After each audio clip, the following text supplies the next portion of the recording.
Pues como veis ahí en el PowerPoint, si queréis abrir vuestras Biblias, por favor, al Salmo 73. Salmo 73. Salmo 73. Me gustaría compartir con vosotros en esta tarde acerca del Salmo 73. El Salmo 73, como dice el título, es un salmo de Asaf. Aquí se inicia el tercer libro de los Salmos. Sabéis vosotros que los Salmos no se escribieron, digámoslo así, de golpe. Los Salmos son una recopilación de canciones. Entonces, dependiendo de la época y del año en el cual nos encontramos, los Salmos tenían un tamaño u otro tamaño y tenían un tamaño cada vez más grande dependiendo del momento en el cual se recopilaron.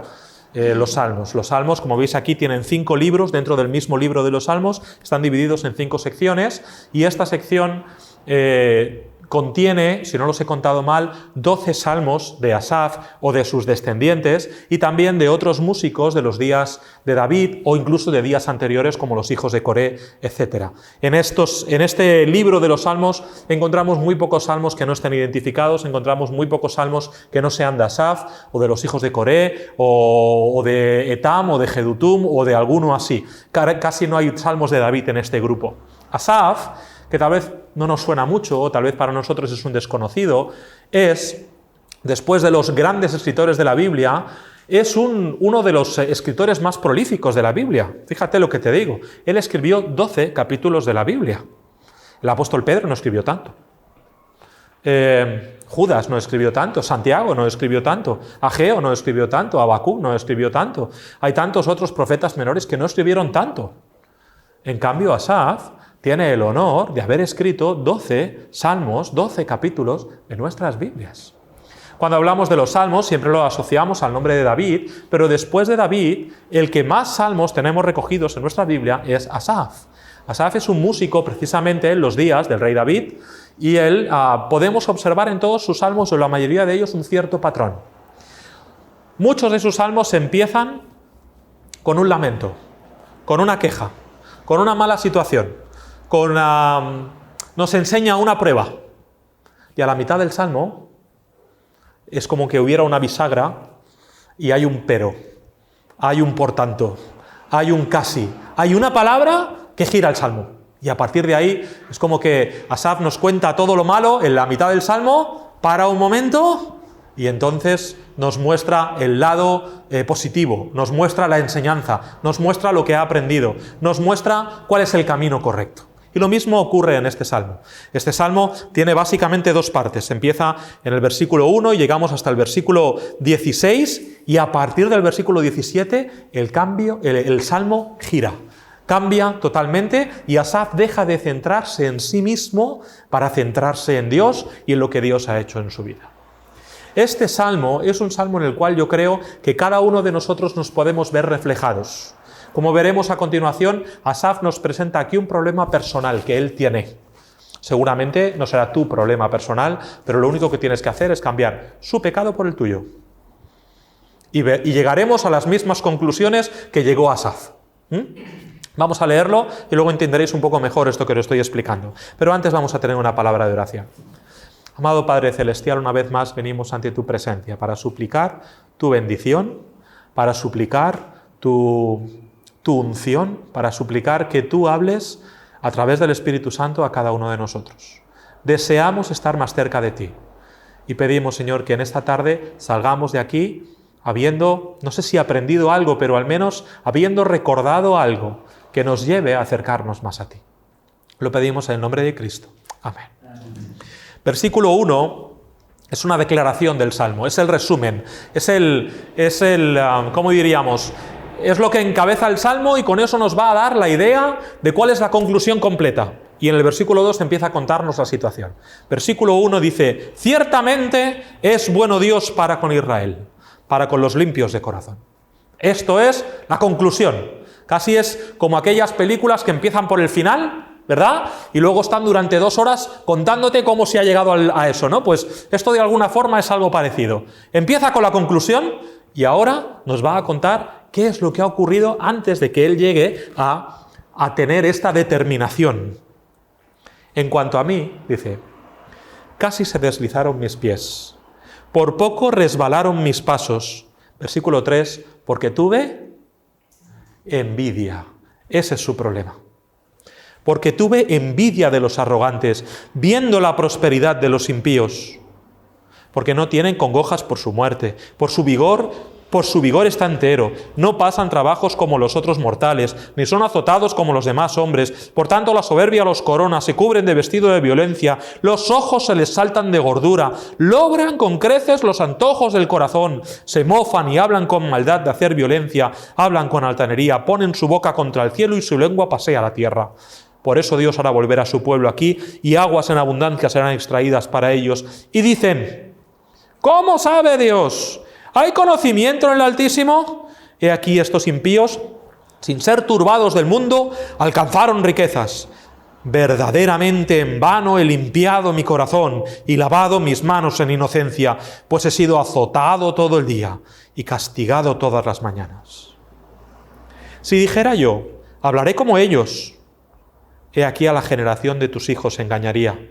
Cuando pensé para saber esto, fue duro trabajo para mí.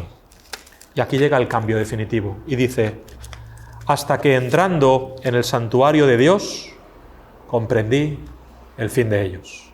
Esta es la bisagra del Salmo. Aquí es donde da la vuelta, y versículo 18, entonces empieza a cambiar el tono y dice: ciertamente los has puesto en deslizaderos, en asolamientos los harás caer. ¿Cómo han sido asolados de repente? Perecieron, se consumieron de terrores, como sueño del que despierta. Así, Señor, cuando despertares, menospreciarás su apariencia. Se llenó de amargura mi alma y en mi corazón sentía punzadas. Tan torpe era yo que no entendía. Era como una bestia delante de ti. Con todo, yo siempre estuve contigo. Me tomaste de la mano derecha, me has guiado según tu consejo, y después me recibirás en gloria. ¿A quién tengo yo en los cielos sino a ti? Y fuera de ti, nada deseo en la tierra. Mi carne y mi corazón desfallecen, mas la roca de mi corazón y mi porción es Dios para siempre. Porque he aquí, los que se alejan de ti perecerán. Tú destruirás a todo aquel que de ti se aparta. Pero en cuanto a mí, el acercarme a Dios es el bien. He puesto en Jehová el Señor mi esperanza para contar todas tus obras. Asaf empieza el Salmo haciendo una declaración. Lo primero que él dice es: ciertamente es bueno Dios para con Israel, para con los limpios de corazón. Dios es bueno. Eso es su ancla. Es el lugar de donde no se puede mover. Es el lugar que le mantiene aferrado. Él ha tenido un problema, ha tenido envidia viendo que los injustos, los malos, han prosperado a su lado. Ha sido su problema, ha mirado a los otros y hay un versículo en el Salmo que dice: ¿para qué voy a seguir, digámoslo así, siendo tan santo? ¿Para qué no pecar? ¿Para qué merece vivir la vida cristiana de esta forma si a todos ellos les va bien? Tiene envidia de ellos. Pero después que todo eso pasa, él llega a una conclusión. Y es esta: Dios es bueno. Esa es el ancla, hermano, del cual no podemos movernos. Pase lo que pase, ocurra lo que ocurra, Dios es bueno. Dios es bueno siempre.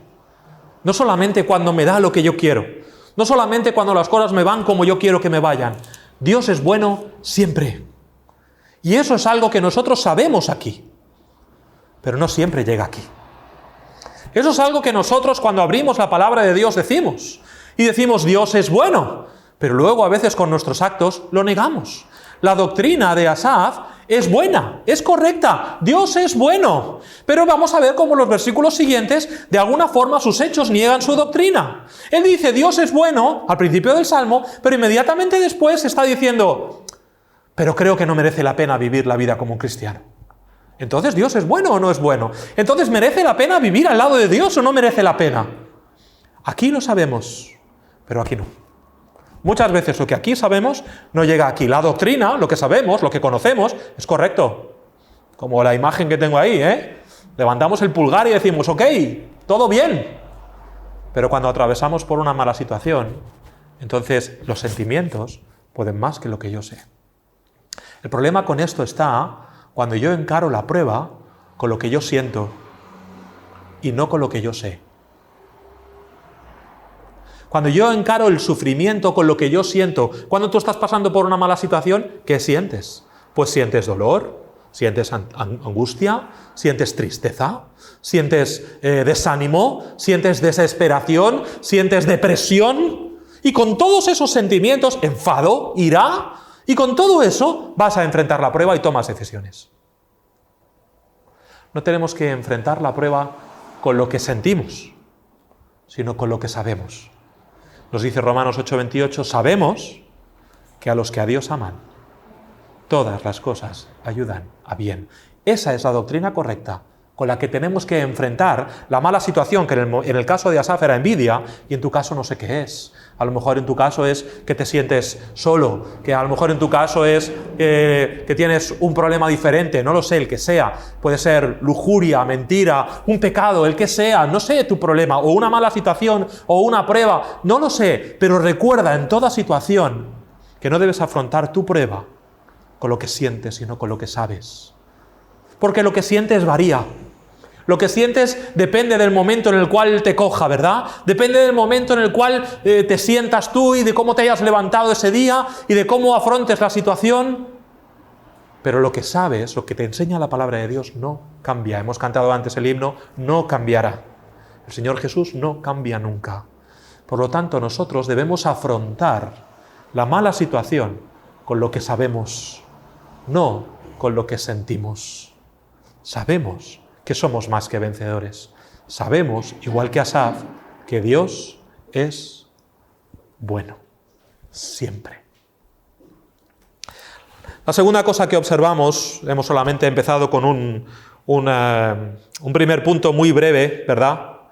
El primer versículo solamente, pero ahora se abre una sección mucho más grande, versículos desde el 2 hasta el 14, y vemos aquí que Asaf es probado. Casi, dice, se deslizaron mis pies, por poco resbalaron mis pasos, porque tuve envidia de los arrogantes, viendo la prosperidad de ellos. Observa cómo él tiene una visión errónea del problema. Él mira el problema, mira su envidia, mira a los demás que están al lado de él y que a él le parece que, a pesar de que tienen una vida totalmente apartada de Dios, pero que les va bien, mira a qué conclusiones llega. Dice versículo 4, no tienen congojas por su muerte. ¿Ah, no? Una persona que es incrédula, que vive sin Dios, cuando llega el día de su muerte, ¿no tiene temor? No pasan trabajos como los otros mortales, ¿no? ¿Solamente los creyentes sufrimos? ¿Los incrédulos no sufren? Ni son azotados como los demás hombres. Por tanto, la soberbia los corona, se cubren de vestido de violencia, los ojos les saltan de gordura, ¿sí? Todo el mundo que está alejado de Dios está lleno de dinero y está en una situación económica boyante y tiene para todo lo que quiere y son ricos todos. Logran con creces los antojos del corazón, ¿sí? Todo el que se aparta de Dios realmente obtiene todo lo que quiere en la vida. Se mofan y hablan con maldad de hacer violencia, hablan con altanería, ponen su boca contra el cielo y su lengua pasea la tierra. ¿Y eso no va a traer ninguna consecuencia? Asaf tiene envidia. Y como tiene envidia, cuando observa el problema, lo ve desenfocado, lo ve mal, lo ve erróneamente. Fíjate que dice casi. Y eso es algo hermoso. Casi. Estuvo al borde del precipicio, pero no cayó. Por poco resbalaron mis pasos, pero no acabé de caer. Muchas veces el Señor tiene que llevarnos al casi para que nosotros digamos, tuve envidia, tuve celos, tuve, ¿qué? El pecado que queráis poner, para que seamos capaces de reconocer dónde está nuestro problema. Y hasta que no vamos al casi, hasta que el Señor no fuerza la situación, como dice 1 Corintios 10:31, ¿verdad? Hasta que el Señor no nos pone en esa situación donde juntamente dice con la prueba dará la salida, ahí al límite, no decimos, Señor, te necesito. Tenemos que llegar a ese casi. ¿Cuántas veces los discípulos no estuvieron ahí al borde? Pero me encanta cuando el Señor dice, inmediatamente ¿Recuerdas, por ejemplo, acabamos de cantar? Me habéis hecho tocar los himnos más fáciles esta tarde. Acabamos de cantar de la frágil barquilla ahí en el lago de Galilea y los vientos soplando. ¿Cuántas veces en esa situación ellos estaban ahí remando y que no podían salir de todo eso? Y dice que el Señor viene andando y dice, e inmediatamente Él les dijo, yo soy, no temáis. Nosotros estamos en el casi, que casi me caigo y el Señor no está ahí. Va, déjale, no. Inmediatamente Él viene, toma tu mano y no deja que caigas. Casi, pero juntamente con la tentación, dará la salida. No sé cuál es tu situación, tu prueba, tu dificultad. En el caso de Asaf era la envidia. No sé qué pecado tendrías que poner tú ahí, pero si el Señor te ha llevado al punto del casi, reacciona. Reacciona. Ese casi te hace tener el problema desenfocado. ¿Veis ahí el dibujo que he puesto? Una mano con 10 dedos. La visión errónea del problema. No veo bien. Ese problema no te deja enfocar la situación correctamente. Por eso dice, casi se deslizaron mis pies. Y por eso llega a las conclusiones que llega. La visión errónea del problema y por supuesto la conclusión errónea del problema. Por eso dice, a los injustos todo les va bien. A los que hacen mal las cosas triunfan, ¿verdad? No sé, a lo mejor en algún momento tú has tenido envidia de los incrédulos. Y has dicho, me gustaría ser como ellos, hacer lo que ellos hacen, que bien se lo pasan, disfrutar como ellos disfrutan. Mira, no sé, a lo mejor con los jóvenes, sí, sus padres les dejan volver a no sé qué hora de la noche. Y sus padres les dejan hacer cosas que a mí mis padres no me dejan. Y a lo mejor en un momento te has sentido en una situación similar. A lo mejor tú ya no eres joven, pero dices, pues me gustaría vivir como ellos, hacer lo que me da la gana, no tener que dar cuenta a nadie, no tener que hacer nada. Eso es la conclusión errónea, porque sí que tendrán que dar cuenta. Hemos puesto ahí 1 más 1 igual a 11, ¿verdad? Bueno, en binario es cierto. Si alguien sabe un poco de matemáticas, eso en binario es verdad. 1 más 1 es igual a 2 unos, porque en binario solamente tenemos ceros y unos, ¿vale? Por lo tanto, sería un resultado correcto. Pero para la gente normal, como yo, 1 más 1 no son 11, son 2. Si nosotros enfocamos mal el problema, si lo enfocamos desde lo que sentimos, llegaremos a conclusiones erróneas, que es lo que le pasa aquí a Asaf. Llega a malas conclusiones porque ha puesto una base errónea. Su base ha sido, merece la pena vivir como los incrédulos. A lo mejor tú no has tenido envidia de los incrédulos, pero has tenido envidia del creyente carnal. Aquel que llega tarde a la iglesia y se va pronto. Aquel que no lee nunca su Biblia. Aquel que hace lo que quiere entre semana y el domingo está aquí en la iglesia como un santito más, ¿verdad? Y tú dices, oye, me gustaría ser como él. Porque total, luego en la iglesia estamos sirviendo al Señor y estamos todo el día con peleas. Y estamos todo el día, igual no con peleas, ¿verdad? Pero batallando, ¿no? Y nos estamos esforzando y nadie reconoce nuestro esfuerzo. Y vamos aquí a la reunión del consejo y Casimiro es un pesado y siempre está diciendo lo que tal, pero luego viene Javi. ¿Y para qué vivir así? Yo prefiero venir como aquel que nunca ve y sentarme en el último banco. Hola, ¿qué tal? Y se van y ya está. Tuve envidia, dice Asaf. Estás enfocando mal si estás viendo así. Merece la pena vivir la vida. Como dice al final del Salmo Asaf, dice, mi carne y mi corazón desfallecen, mas la roca de mi corazón y mi porción es Dios para siempre. Dios para siempre. Merece la pena vivir así la vida. Estás enfocando mal, estás llegando a malas conclusiones. Como digo, es una porción muy larga hasta el versículo 14, donde él, ya lo hemos leído antes, llega a todas estas conclusiones erróneas que no son verdad. Ciertamente, tú lo revisas un poco y dices, esto no es cierto que los incrédulos llegan al momento de su muerte sin temor, ¿verdad? No es verdad. ¿Por qué Asaf dice eso? Porque está enfocando mal la situación. La diferencia con los incrédulos y con nosotros es que nosotros, cuando pasamos por la misma prueba que ellos, nosotros tenemos al Señor. ¿Cómo pasan ellos si no tienen al Señor? Cuando ellos y tú pasáis por el mismo momento, por la misma dificultad, tú puedes acudir a Dios, ellos no. Ellos tienen que pasarlo solos. Ellos tienen que ir al psicólogo. Nosotros tenemos al Señor. Está de nuestro lado. Así que Asaf está enfocando mal. Y por eso, porque enfoca mal, llega a una conclusión errónea. Y entonces, ahora empieza a discernir. Y llegamos al versículo 15. Dice, si dijera yo, hablaré como ellos, he aquí, a la generación de tus hijos engañaría. Dice, fue duro trabajo para mí, hasta que entrando en el santuario de Dios, comprendí el fin de ellos. Ahora por fin Asaf comprende. Ahora por fin recapacita. Por fin se para, como el semáforo, piensa y actúa. Antes no estaba enfocando bien, simplemente se estaba dejando llevar por sus sentimientos y estaba tomando decisiones y llegando a conclusiones producto de lo que sentía, envidia. Y eso le lleva a tomar las decisiones que toma. Ahora empieza a enfocar bien. Y lo primero que dice es, si dijera yo, hablaré como ellos, he aquí a la generación de tus hijos engañaría. Ahora está recapacitando. Fíjate que alejarse de Dios no es la solución.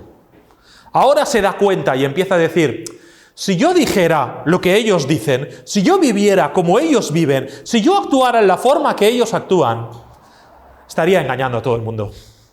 No es así. No es la solución alejarse de Dios para solucionar mi problema. La solución no es, estoy pasando por una prueba, pues entonces me enfado con Dios y dejo al Señor y así la prueba se termina. No, la prueba sigue, ¿eh? Tu problema va a seguir ahí, aunque tú te alejes del Señor. El Señor será el único que, aunque Él ha sido el que te ha permitido pasar por la prueba, será el único que te pueda sacar de la prueba. ¿Recuerdas a la viuda de Sarepta?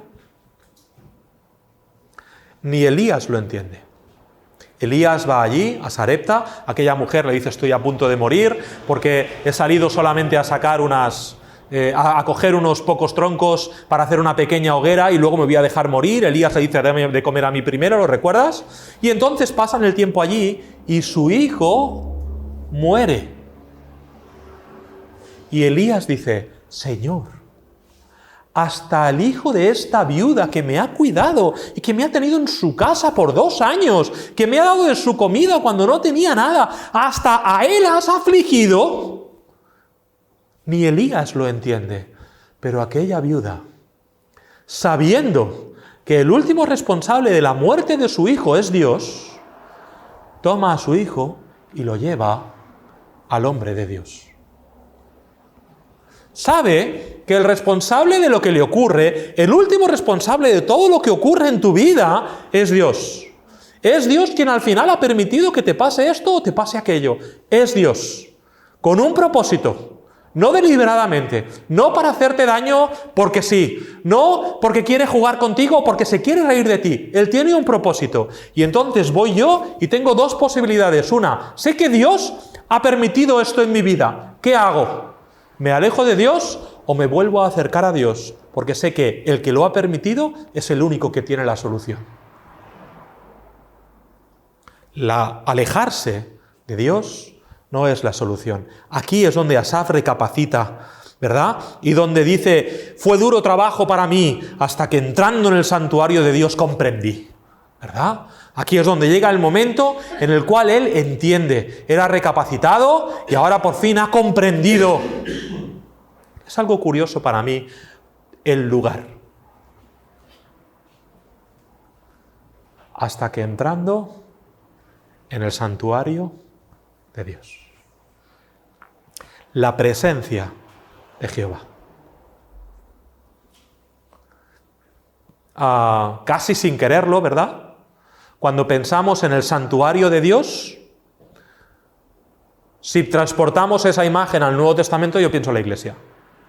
El santuario de Dios estaba en el templo, ¿verdad? Allí primero el tabernáculo, estaba el lugar santísimo, que después fue llevado hasta el templo, allí Dios se manifestaba, eso era el santuario de Dios. Pero si tú piensas en eso en el Nuevo Testamento, a mí inmediatamente la mente se me va a la iglesia.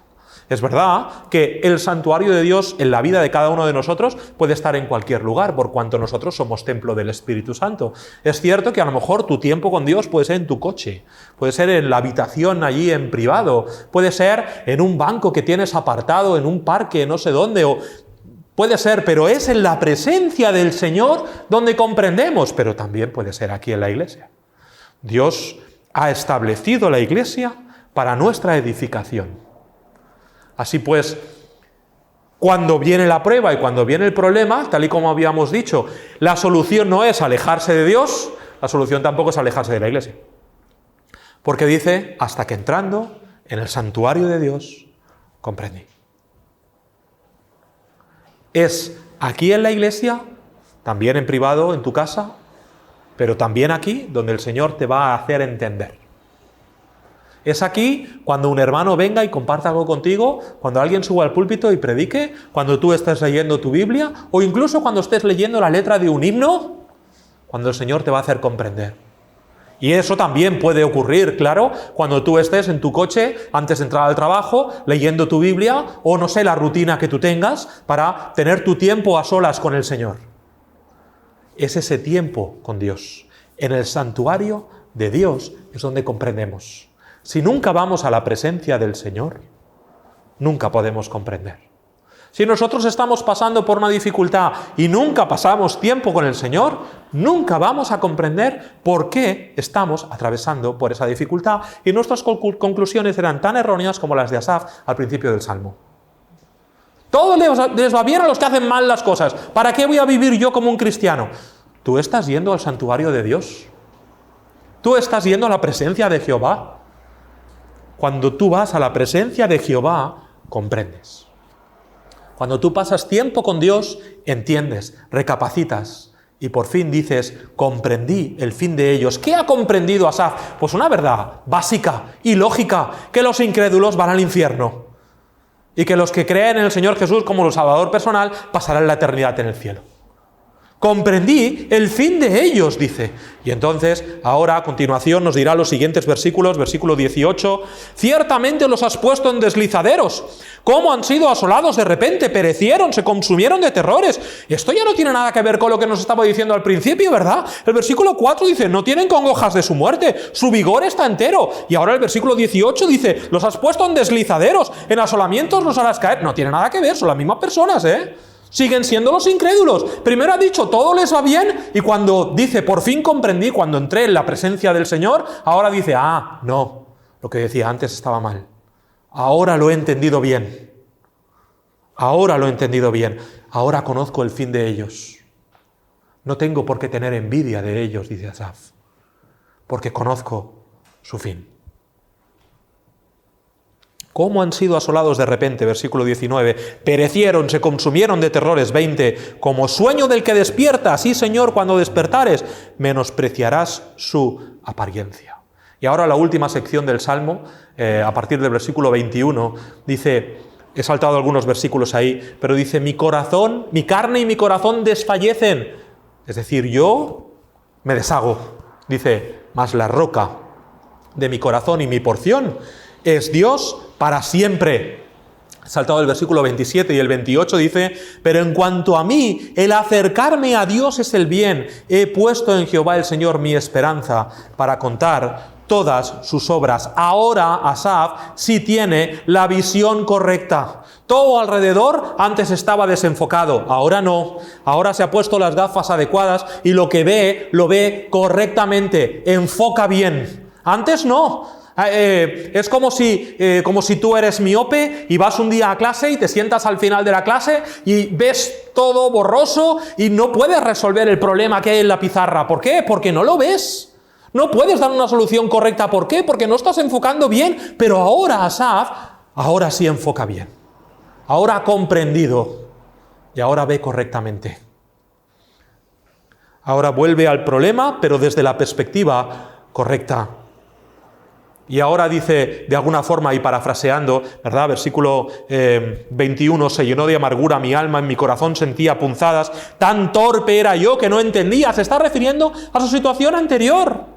Era como un burro, era como un animal, dice, era como una bestia delante de ti. El creyente que discute con Dios es un necio.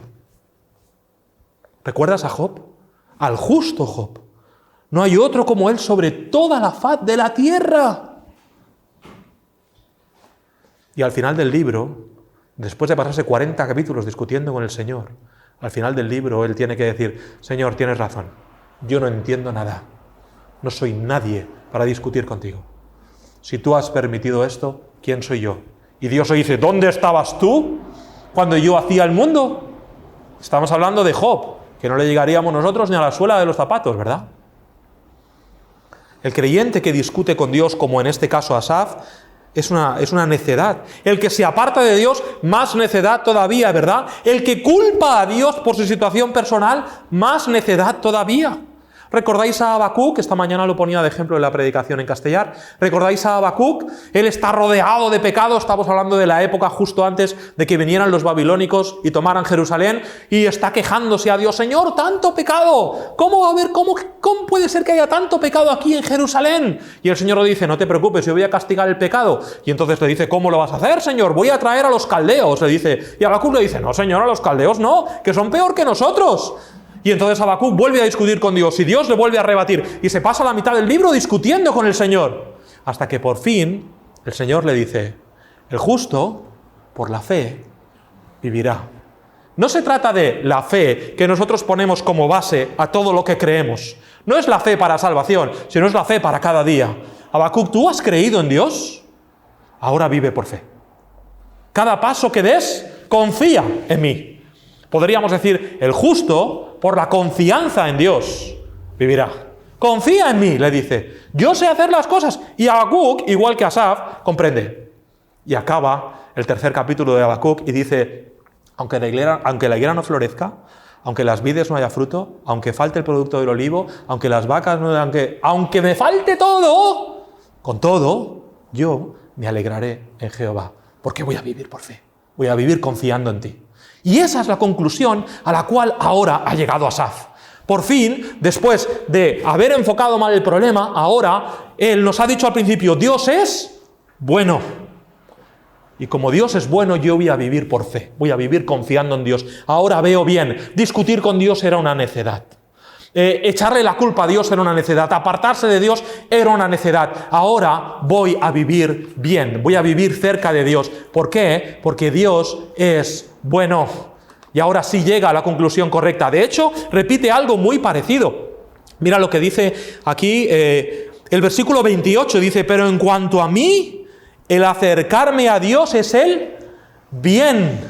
Y ha empezado diciendo al principio, Dios es bueno. Empieza y termina el Salmo de una forma muy parecida, ¿verdad?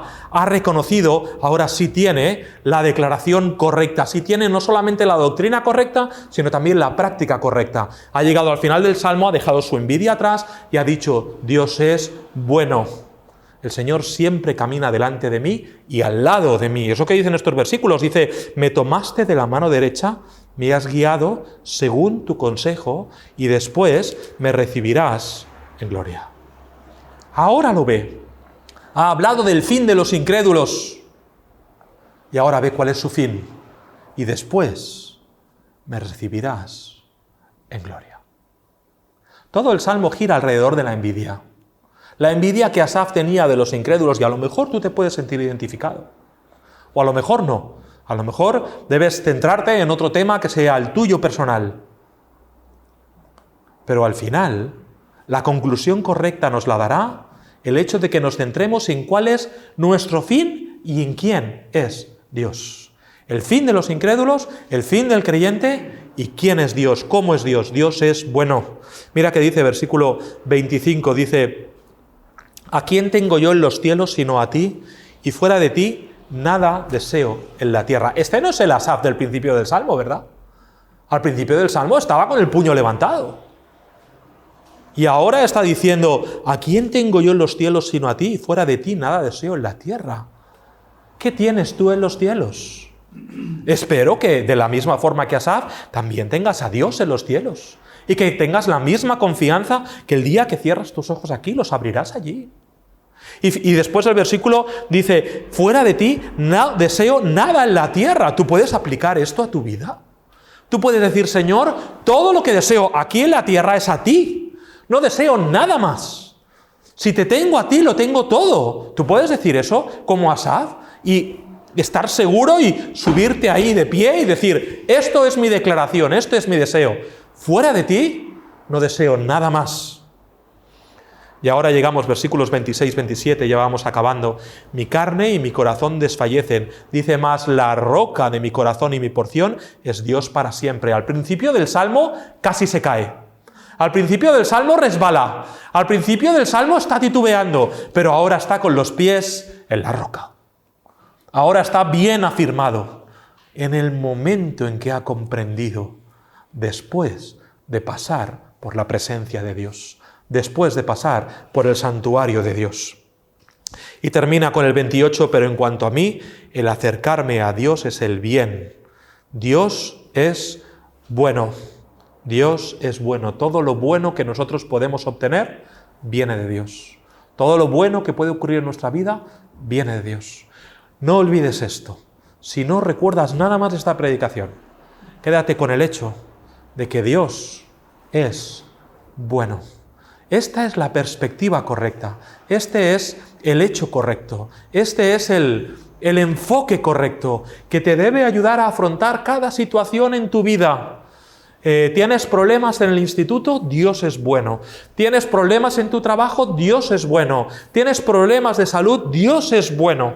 ¿Tienes problemas de cualquier circunstancia que venga en la iglesia? Dios es bueno. Dios es bueno. Y lo que quiere para ti siempre es lo mejor. No pierdas tiempo mirando el problema de otra forma, mirando alrededor, mirando al mundo, mirando al creyente carnal, mirando lo que otros hacen, deseando otras cosas. No pierdas tiempo enfocando mal en problema. Enfoca cada circunstancia de tu vida con este logotipo, vamos a decirlo así, como si lo tuvieras que llevar en una camiseta o en una gorra. Dios es bueno. No lo olvides nunca. Vamos a orar. Señor, te damos muchas gracias. Tú eres bueno. Siempre quieres lo mejor para nosotros. Perdónanos tantas veces que no lo vemos. Perdónanos por tantas veces que no acertamos a reconocerlo.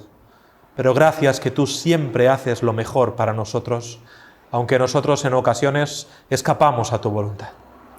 Perdona, Señor, nuestros pecados. Ayúdanos a recapacitar como Asaf y a meditar en tu palabra, a tomar el tiempo para estar en tu presencia y comprender cómo tú actúas en nuestra vida.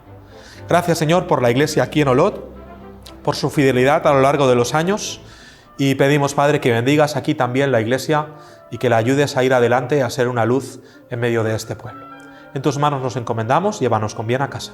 Lo pedimos en el nombre de Cristo. Amén.